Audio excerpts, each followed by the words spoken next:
what we watch after dark. My name's Nathan, and today I'm going to tell you first about my eye. Yeah, I got, there it is, there's a good shot of it. So, I went to a place and sat at a bench, picnic table that was plastic.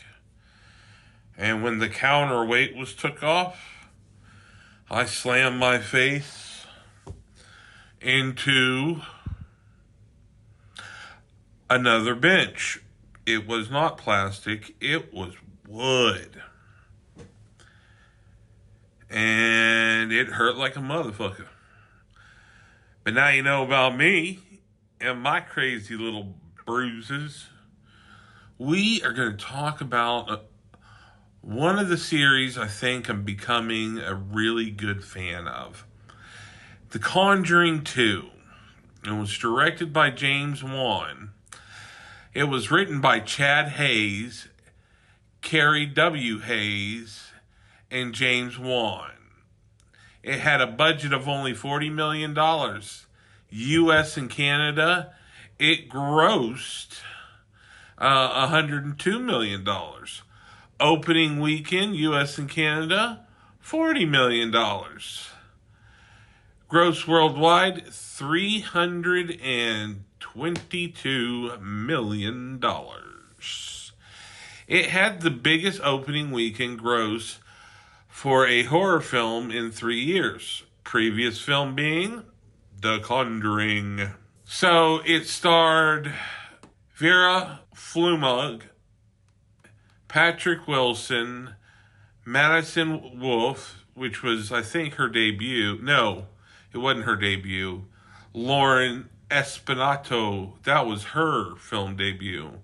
Simon McBird, and then, of course, the demon was played by Joshua Benshara. I like the movie. So let's go ahead and check out the trailer real fast. And then when we get back, I will give you some fun facts and my opinion. So let's go ahead and roll them. This is my home. Get out now. No, this is not your house. Now, what's your name? My name is Bill Wilkins, and I'm 72 years old. What do you make of that voice? Sounds confused. Is he senile? The voice on this tape is coming from an 11-year-old girl.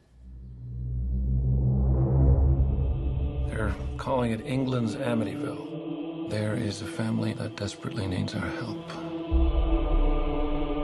After everything we've seen, there isn't much that rattles either of us anymore. But this one still haunts me. Does it feel like the voice is coming from inside you? More like it's coming from behind me. Like I'm being used. Janet, are you all right? Stop calling me Janet. She's such a good girl. What's it wrong with her? An oppressing spirit will try to force you to commit the ultimate sin. And what's that? Murder, suicide, or both.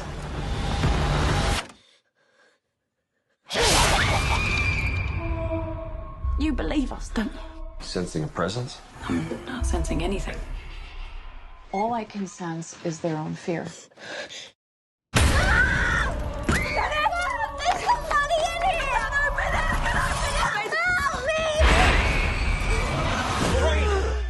Honey, you're bleeding. What is happening?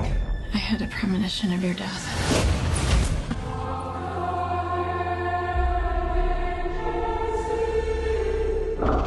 Who's there? The family's just a pawn.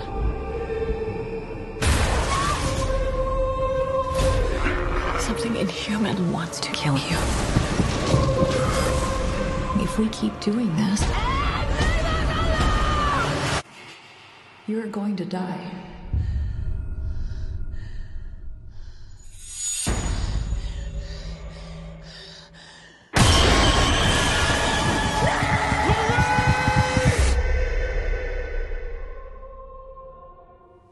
And we're back.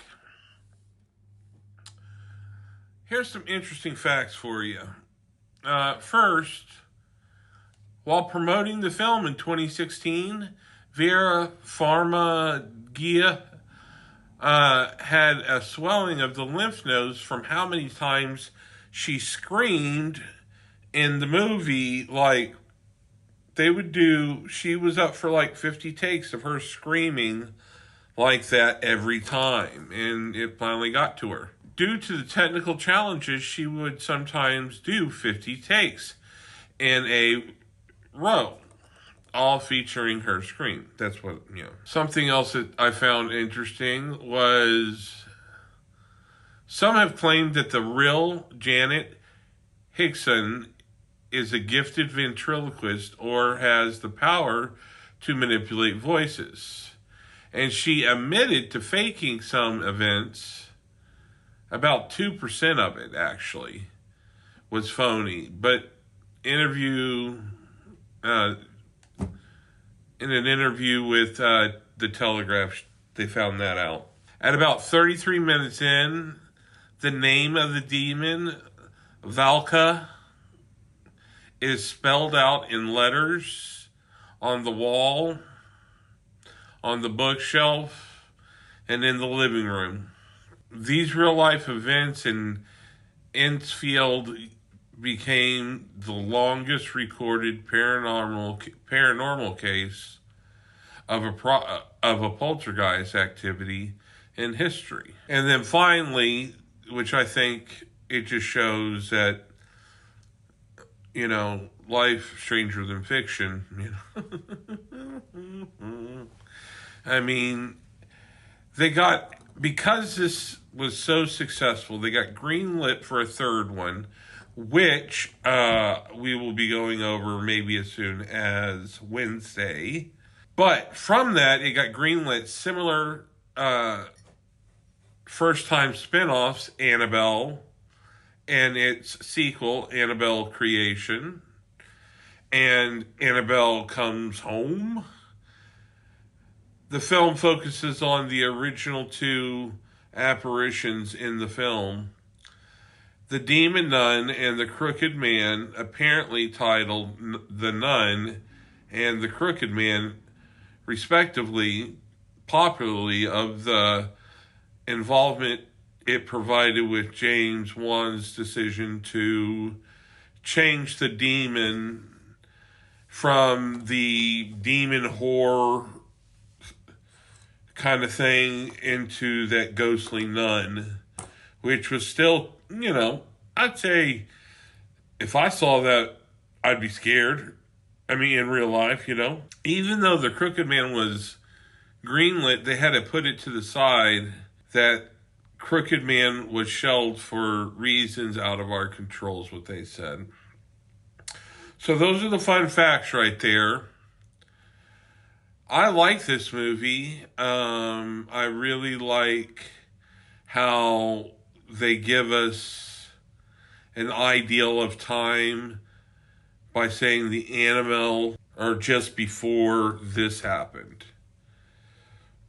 This movie is scary, and it has a lot of the feel that I liked from The Conjuring, the first one. I can't wait to see the third one, and I might even be branching out into the other ones.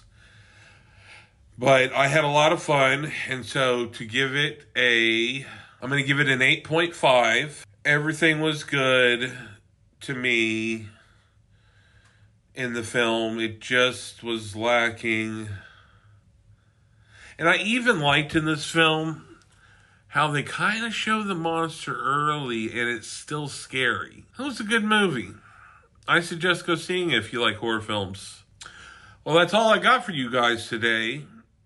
I hope you enjoyed today's show.